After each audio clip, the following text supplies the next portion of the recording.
So what we want to see when the ice comes to pick a case is that the black roller and the black backstop are properly referencing the case against the back corner there and there. So we'll watch as this next case gets picked to make sure that our set points are correct.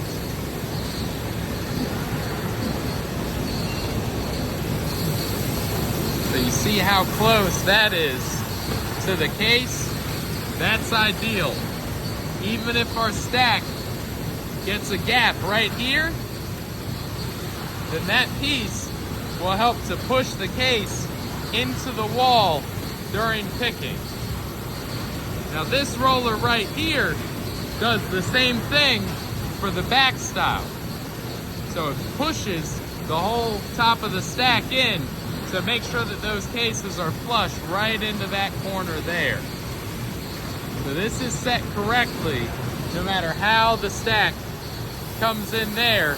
As long as it's close, it will load and erect cases properly. This machine has been running without stopping the entire shift so far. So we haven't had any stoppages. And I can show you that by looking at the alarm history, going all the way down to the bottom. And you see all these times are the same. These are Ethernet comms starting up when the machine was powered on. And once we get through all those power on, Ethernet powered up, now your video jet labeler set up to start the shift. Packer door open, I guess that's during changeover as they're setting up for the recipe.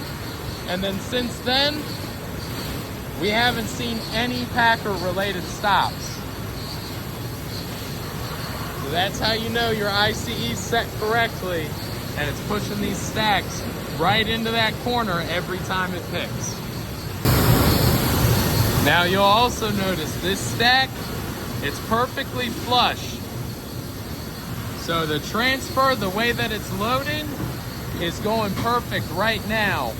But there is one small issue with the setup on the ICE.